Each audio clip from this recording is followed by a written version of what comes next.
KSMO Salem.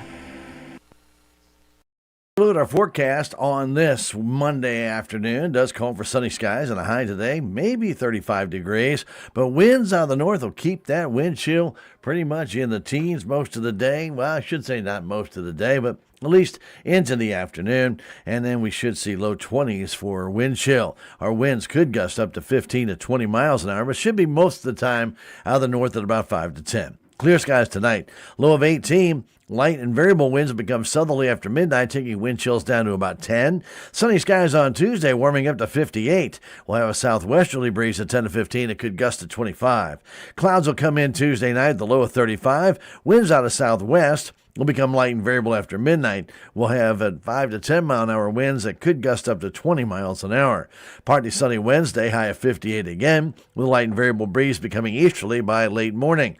50% chance of getting rain Wednesday night, more than likely after midnight. Cloudy with a low of 38. And a 30% chance of more rain in the morning Thursday before noon, then becoming sunny with the afternoon, high of 53, and then clear Thursday night, low of 29, and more sunshine Friday, warming up to 65 degrees. Currently at the KSMO Studios, 24, feels like 15. Winds out of the northwest at 8 miles an hour with plenty of sunshine in the Ozarks.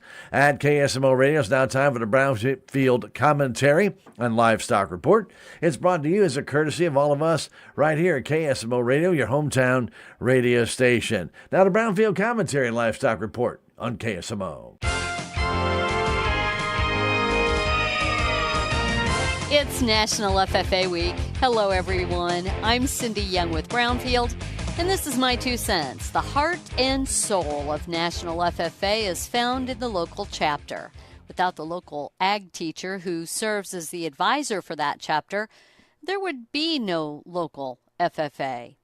There are currently more than 13,000 ag teachers who offer classroom and laboratory instruction to students, oversee students in supervised agriculture education experience programs, work-based learning, and serve as advisors for the local FFA chapter.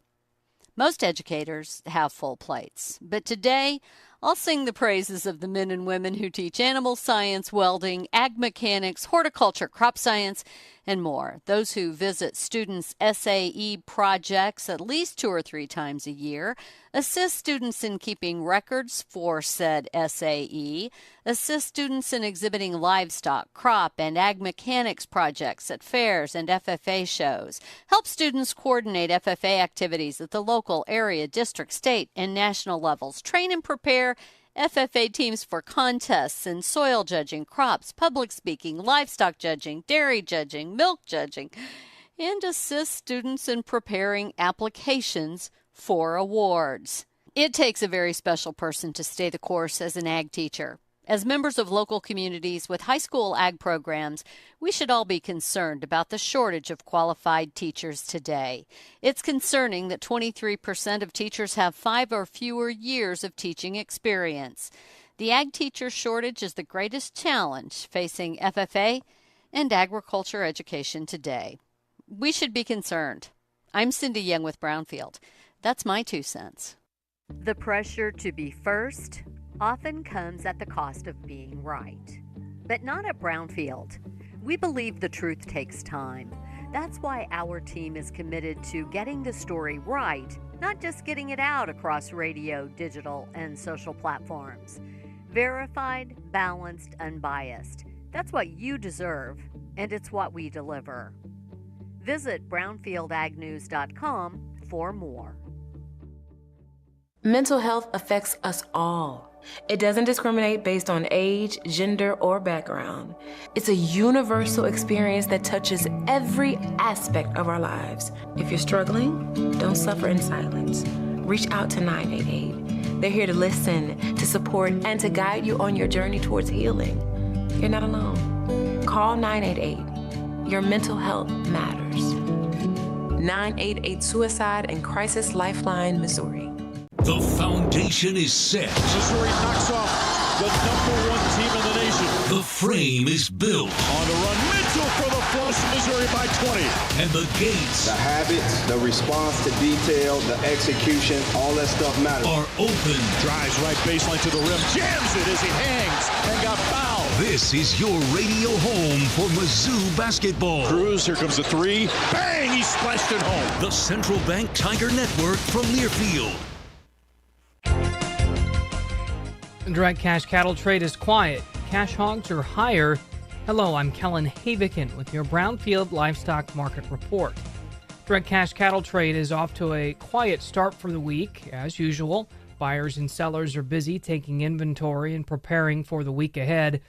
Bids and asking prices have yet to be established, and if the trend of the last couple of weeks continues, significant trade volume will be delayed until later in the week. At the Joplin Regional Stockyards in Carthage, Missouri, compared to last week, feeder steers are selling from $8 lower to $10 higher. Feeder heifers are selling steady to $10 higher. The USDA says demand is good. Feeder supply includes 57% steers, and 44% of the offering was over 600 pounds. Medium and large one feeder steers 553 to 599 pounds brought $450 to $500 with an average price of $468.53. Medium and large one feeder heifers 602 to 639 pounds brought $359 to $404 with an average price of $383.51. Box beef is higher with choice 128 higher at $367.98, and select is sharply higher, up $309 at $363.83. The choice select spread is $415. Cash hogs are higher with a solid negotiated run. Processors are kicking off the week a little more aggressive in their procurement efforts to help meet their needed numbers. The market is dialed in on demand. Exports have moved lower recently, and that's creating some long-term global demand questions. Domestically, however, it remains strong as it's competitively priced. Hog supplies are ample and weights are up. Barrows and gilts at the National Daily Direct are 65 cents higher with a base range of $87 to $92 with a weighted average price of $89.61. Iowa, Minnesota, and Eastern Corn Belt did not report due to confidentiality reasons. The Western Corn Belt had no comparison with a 5-day rolling average of 90.09. Butcher hog prices in Dorchester, Wisconsin are $3 higher at $69. Pork values are $2.26 higher at $97.87. All cuts are higher, with butts, picnics, and ribs sharply higher. I'm Kellen Havikin for Brownfield. Life can be tough. Sometimes it feels like you've got the weight of the world on your shoulders. No matter what you're going through, help is always available. 988 is more than just a number. It's a lifeline for anyone who's struggling. Whether you're feeling overwhelmed, anxious, or you just need someone to talk to, 988 is there for you. 24/7 confidential support. You deserve to be heard. You deserve to feel better. Reach out to 988. 988 Suicide and Crisis Lifeline, Missouri. More than ever, for beef producers, every pound of gain pays. But flies steal those pounds, costing our industry more than $1 billion a year. A season-long fly control plan protects profit. Start early with MFA feed-through minerals. Add ear tags and reinforce fly control with pour-ons or sprays. Keep the flies off and the pounds on. Fly control isn't an expense, it's an investment. Let MFA help you build a fly control program before the season takes off. See us at mfa-inc.com. That has been the Brownfield Commentary and Livestock Report, brought to you as a courtesy of all of us right here at KSMO Radio, your hometown radio station. Now time for a look at our updated funeral announcements, brought to you as a courtesy of Your World Today. 4 pages of news you can use. You'll find it absolutely free in Salem and in Bunker in over 40 locations, and also online at KSMOradio.com, where you can click on the Your World Today button and find the archives available there with many years of Your World Today going back, I can't tell you how far. Check it out for yourself at Your World Today. Pick one up either in paper form or online at KSMOradio.com, serving you for over 32 years. Kevin Leon Maxwell of Salem passed away on Sunday, February 15th in St. Louis at the age of 53. A celebration of life service for Kevin Leon Maxwell will be held at noon Tuesday, March 3rd at the New Harmony Church. Visitation for Kevin Maxwell will be held from 11 Tuesday morning, March the 2nd, until service time at the church. All the arrangements are under the direction of the Wilson Mortuary of Salem for Kevin Leon Maxwell, whose celebration of life service will be at noon Tuesday, March 3rd at the New Harmony Church in Salem. James Ronald Powell of Salem passed away Thursday, February 12th in Salem at the age of 65. A celebration of life service for James Ronald Powell will be held Wednesday afternoon at 2 in the Wilson Mortuary Salem Chapel, with visitation held from noon until service time at the chapel.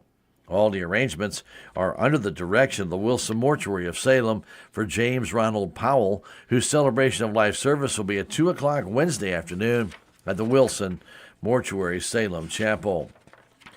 Leona Marie Hastings Walker of Salem passed away Wednesday, February 18th at the age of 75. A celebration of life service for Leona Marie Hastings Walker will be announced at a later date. All the arrangements are under the direction of the Wilson Mortuary of Salem for Leona Marie Hastings Walker, whose celebration of life services will be announced at a later date. Keep it right here, KSMO Radio. That's a look at our updated funeral announcements in this noon hour, brought to you as a courtesy of Your World Today. 4 pages of news you can use, and it's available in paper form. You'll find weather, you'll find sports, you'll find obituaries, you'll find daily stock prices as well. All that and more. Your World Today. Pick one up or go online at ksmoradio.com. Stick around. Local news coming your way in just a moment. This is St. Louis Blues analyst Joey Vitale. There is nothing more exhilarating than watching St. Louis Blues hockey in person. But if you can't make it to the game, you can catch all the action here on your Ozark sports leader, KSMO Radio in Salem, Missouri. Your radio home for St. Louis Blues hockey. Good afternoon. It's now time for local news. Local news brought to you by Southwest Baptist University Salem campus. SBU Salem will help you get degrees in the Missouri Nursing RN Bridge program, criminal justice, or elementary education, and help you with other degrees as well. Find out more by stopping by 501 South Grand or calling 573-729-7071. SBU Salem campus, with education being provided close to home. My name is Stan Stevens. Glad to be with you on a Monday afternoon. It's time for news. Local news brought to you as a courtesy of all of us here at KSMO as well as the SBU Salem campus. In news, the Denton County Commission met this morning at the courthouse. Denton County Treasurer Danita Williams gave the cart tax receipts for the month of February. Denton County received $92,158.32. That's $3,884.49 more than last February. Year to date, the cart funds are up $6,557. That's about a 3.8% increase.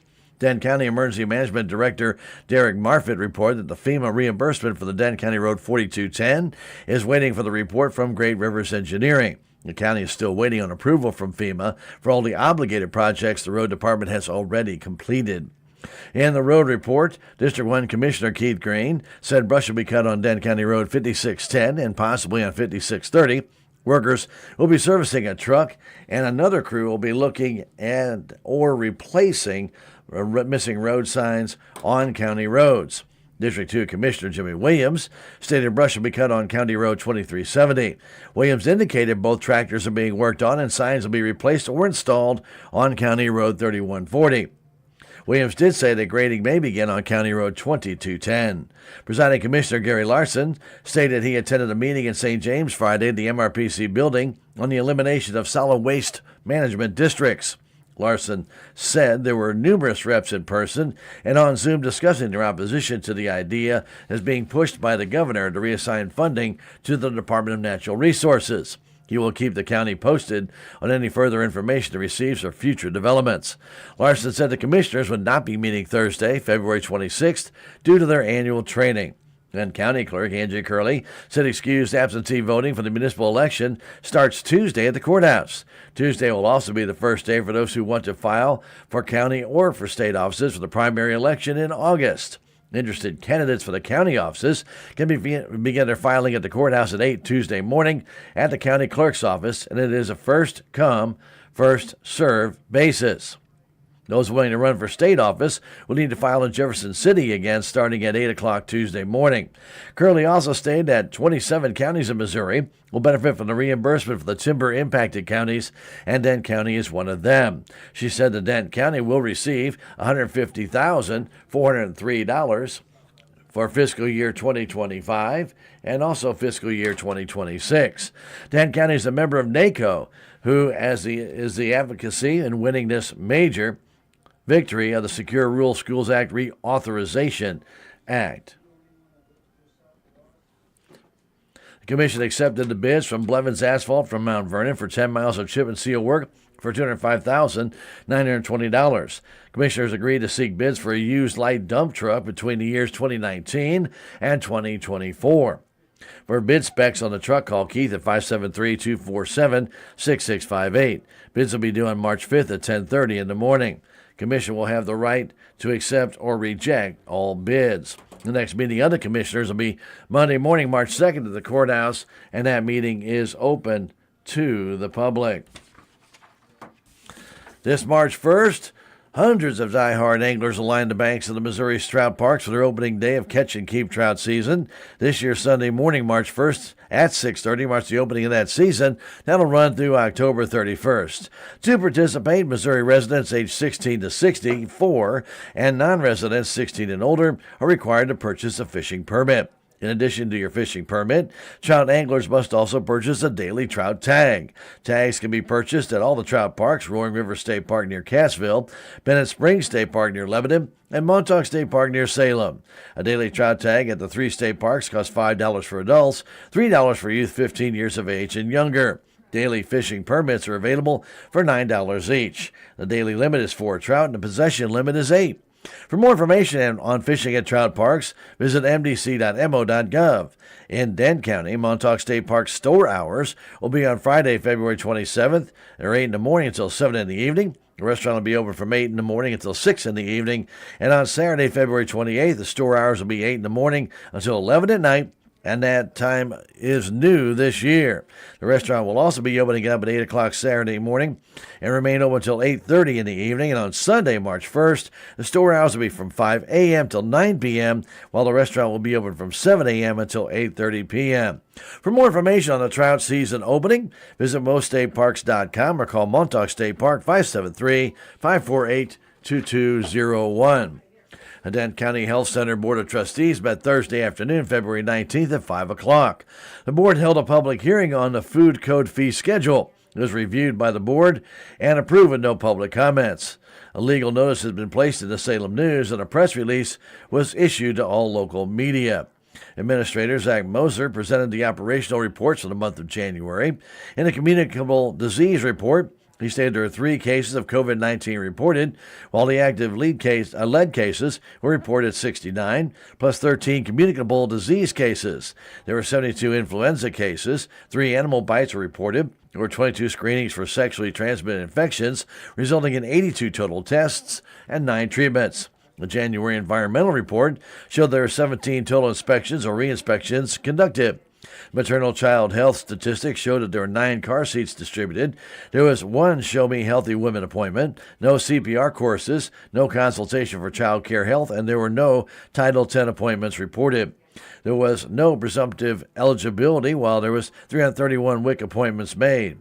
The Community-Specific Services Summary showed 516 total appointments other than WIC, 144 total provider appointments, 178 treatment court visits, 162 lab appointments, 36 immunization appointments, 47 care cab rides. Nurse practitioner service details showed 1 Show Me Healthy Women appointment, plus 11 family plannings, 1 well child visit, 1 other well woman exam, 8 other physicals, 14 KSMO physicals, plus 49 other visits, and 59 acute illness appointments for a total of 144 visits. Laboratory details showed 163 lab draws, 16 appointments for rapid tests for COVID, flu, RSV or strep, 2 pregnancy tests, 10 lead tests were reported, plus 12 other urine drug screenings. Phlebotomy appointments totaled 122, while all lab appointments totaled 152. Immunizations for January were 8 for COVID-19 and 16 for influenza, plus 31 other vaccines given during 36 appointments. In the administrator's report, Moser reported several dates for DCHC events in 26. The awards gala will be April 24th, followed by the Spring Health Fair May 1st. The back-to-school immunization clinic will be held August 15th. During October, there'll be two community important events, which are the drive-through flu immunization clinic on October 1st and the fall health fair on October 16th. Moser reported on the progress of the annual financial audit, plus he noted that the CD approved by the last meeting has been purchased. He went on to report on the tentative acceptance of the cybersecurity improvement grant and the goal of switching it to a contracted IT service pending approval of the grantors. He said a care cab driver has been hired and relative graphics have been installed on it. Moser presented two opioid grants that were awarded to the health center and asked for budget modifications to accommodate the grants. The request received board approval. Moser discussed the Dent County Health Center Care Fund, which had been an unofficial fund administered by employees to purchase flowers for funerals, weddings, or other events. He requested permission to make it an official fund and allow payroll deduction for purchases from the fund. The board approved the request. Financial reports for January reviewed. Current assets at the end of January were $1,338,000. Total assets were $2.175 million. Total liabilities, there we go, $364,172. And the equity is at $1.811 million. Revenue for January is $195,688. The cost of services were $50,384, and the gross revenue was recorded of $145,303. Expenses were $74,105 with a net operating revenue of $71,198 for the month of January. After other revenue and expenses, net revenue was $76,774.63. No report from H&R Block was received.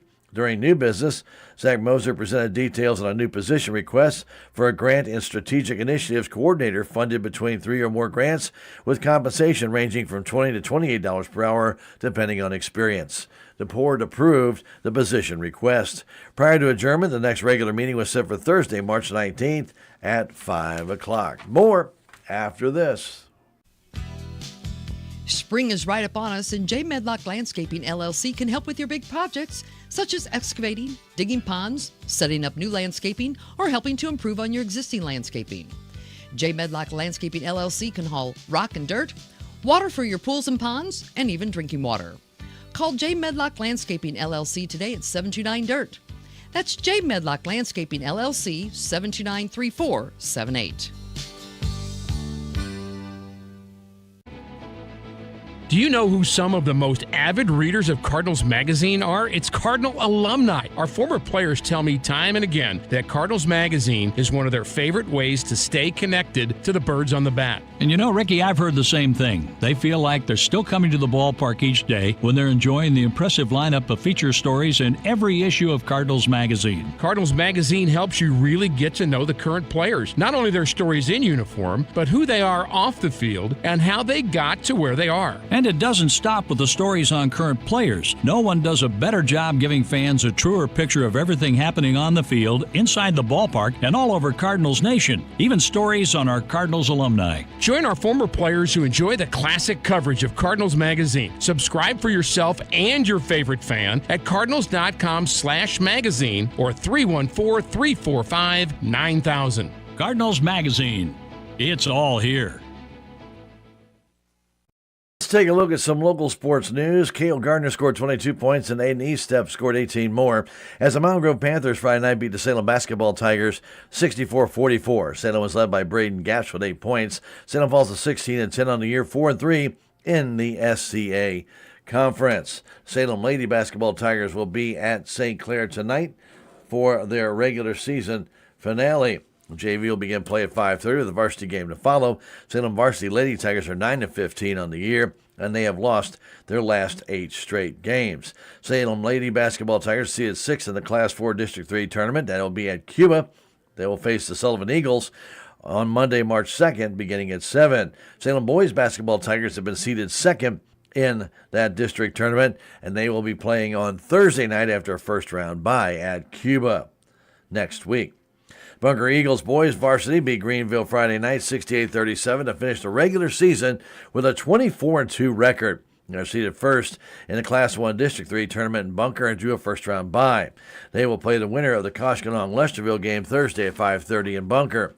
The Bunker Lady Eagles finished the regular season with a 22-3 record as they beat St. Pius X out of Festus Friday night 44-33. Kinsey Barton led the way with 19 points, followed by Haley Turnbow with 12. Lady Eagles will play tonight at 5:30 against Lesterville in the first round of the Class 1 District 1 tournament. KSMO Media will audio stream the game on our KSMO YouTube page and KSMO Stream Facebook page. The video stream of the game will be available on Misha.tv for $15 plus a 75-cent fee. Admission to the game is $6 for anyone who is 6 years of age and older. Mark Mitchell scored 26 points and Trent Pierce scored 22. That accounted for over half of the Missouri Tigers' offensive production Saturday night when they fell to the Arkansas Razorbacks 94-86. Up next for the 18-9 Tigers will be at 20-7 Volunteers from Tennessee. That'll be tomorrow night on KSMO Radio with coverage beginning at 7 o'clock. Spring training is well underway for the Cardinals. Over the weekend, they split their first two games, following the Nationals 6-2 Saturday. Then yesterday, the Cards held off a late comeback attempt from the Houston Astros to pick up a 6-5 win. They'll be playing the Marlins this afternoon in a game that's just getting underway. That is local sports news, brought to you as a courtesy of KSMO. Now more sports coming up next from the Missouri Net. Missouri Net Sports is brought to you by Missouri's beef farmers and ranchers. Packed with protein, iron, and essential nutrients, beef powers healthy lifestyles. Discover balanced recipes at beefitswhatsfordinner.com. Missouri Net Sports and Bill Pollock, first gold medal for U.S. men's hockey in the Olympics in 46 years. A 2-1 overtime win over Canada. Blues goalie Jordan Binnington and Colton Parayko will bring home silver. The boys of Blues fan favorite Keith Tkachuk, Brady, and Matthew bring home the gold. Brady had 2 goals and 3 assists, and Matthew with 6 assists for the tournament. The Blues back from their break at home Thursday against Seattle. College basketball from the weekend, the Mizzou Tigers lost to the Arkansas Razorbacks 94-86. They were down early, pulled it back to within 1 possession in the second half, but couldn't finish it off. Mark Mitchell led Mizzou with 26 points. Coach Dennis Gates. Credit to Arkansas. They did a great job. Tough environment to play in. I thought at the end of that first half, a couple fast break points, a couple made threes, got the best of us, but we still came back in that second half, got it to 1 possession, but turnovers kicked our behinds.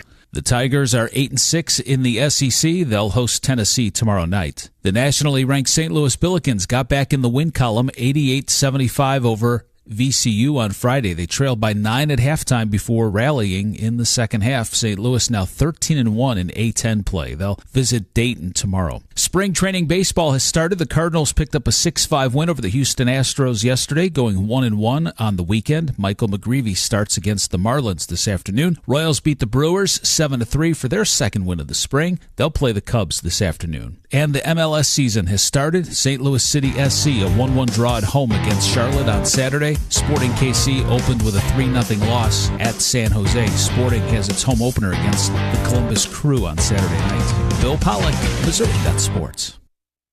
When my kids started falling behind at school, I didn't know what to do. I felt alone, like I was lost in the dark. Then I found Understood.org, a nonprofit empowering people with learning and thinking differences like ADHD and dyslexia.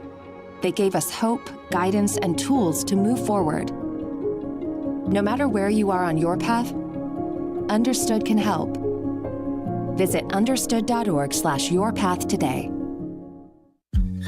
When faced with complex challenges, there are people who come together to solve problems and transform lives.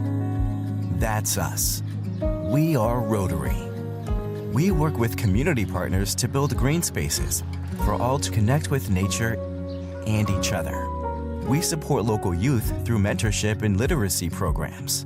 We're committed to causes that improve lives everywhere. Learn more at rotary.org/action. Tell your friends about us. The best radio station I ever heard in my entire life. KSMO. Forecast on this Monday afternoon calls for plenty of sunshine, but it will be cold today. We're going to talk about maybe 33, 34, maybe. I say maybe. We do have winds that are coming out of the northwest, though, and they will continue anywhere from 5 up to 10 miles an hour. Could have a gust or two up to 20, but it will be cold all day with wind chills pretty much in the teens to about maybe 2 or 3 o'clock, and just getting over the 20-degree mark in the wind chill factor. We right now at KSMO have plenty of sunshine here at your hometown radio station, and a temperature reading right now of 25 degrees at your hometown radio station. We expect our skies to remain sunny throughout the day today. We're going to have clear skies tonight. That'll be a low of 18 with wind chills closer to 10 by early morning. With the winds move to the south after midnight, we will have on Tuesday sunny skies, plenty of it, and much warmer, high of 58 with southwest winds 10 to 15, gusting to 25. Some clouds will roll in Tuesday night. We'll have a low of 35. Winds southwesterly will become light and variable after midnight. Partly sunny come Wednesday. We'll be back near 60 degrees with a high. And then Wednesday night we'll have clouds roll in with a low of 38 and a 50-50 chance of rain after midnight. With Thursday morning, a 30% chance of more showers. Then the sun will come back out and we'll have a high about 53 degrees with clear skies expected.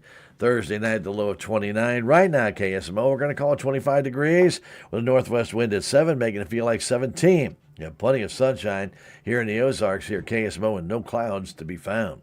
And that has been a look at weather on KSMO. We've got still on the way some statewide news from the Missouri Net. Our crossover music comes your way in the 1 o'clock hour. That's all coming up right here on KSMO Media. With news on Missouri Net, I'm Marshall Griffin. The Department of Homeland Security has suspended TSA PreCheck and global entry services nationwide, including at Missouri airports, due to a federal funding lapse. The changes took effect Saturday morning and shifts TSA and Custom and Border Protection staff to general traveler screening. FEMA has also halted all non-disaster work to conserve resources during the shutdown. Now that the U.S. Supreme Court has struck down most of President Trump's tariffs, what's next? Several Republican members of Congress, including Southwest Missouri's Eric Burleson, want to file legislation that would reimpose those tariffs. And I do think that the legislature has a role in this to play. I think that strategically Trump has been on the right path, and he's achieved a lot of victories in our international trade through the tariffs. And small businesses and nonprofits in central Missouri's Boone County can apply for federal disaster relief loans following severe storms and flooding last spring. This is Missouri Net. I'm Matt Pilger. Stay connected to Missouri wherever you are. MissouriNet brings you the latest news from across the state, online and on the radio. From breaking stories to in-depth coverage, for more than 50 years, we've reported on what matters most to Missourians and your communities. Listen live on your local station, follow us on X, Facebook, and Instagram, and find us at MissouriNet.com. 3-year-old Reagan was treated at St. Jude. Sparkly. Now she can spend her days playing dress-up. I look beautiful in this. Instead of thinking about cancer. The team at St. Jude has helped push the overall childhood cancer survival rate in the U.S. from 20% to more than 80%, and we won't stop. Let's help more kids just be kids. Learn more at stjude.org. Finding cures, saving children. KSMO Radio, our forecast on this Monday afternoon call for lots of sunshine and a high of about 34 degrees. Winds out of the north are going to keep that wind chill, though, pretty much in the low 20s all day. And the winds could be anywhere from 5 to 10 and gusts as high as 15 to 20. Clear skies tonight. It'll be cold, down around 18 with a wind chill close to 10. We'll have winds out of south after midnight of 5 to 10, and they could gust to 15 to 20 miles an hour. Sunshine on Tuesday and breezy. We're going to have a high of 58 with a southwesterly breeze at 10 to 15, gusting to 25 to 30 miles an hour. Clouds on Tuesday night, low of 35 with a southwesterly breeze becoming light and variable after midnight. And partly sunny Wednesday, high of 58 again, but this time very little wind with a light and variable breeze becoming easterly by late morning. For Wednesday night, a 50-50 chance of rain developing after midnight. Cloudy skies otherwise and a low of 38. 30% chance of rain in the morning Thursday. Then the sun will come out. We'll have mostly sunny by late afternoon and a high of 53. Clear Thursday night, low of 29, and sunny Friday, high of 64 degrees. KSMO Salem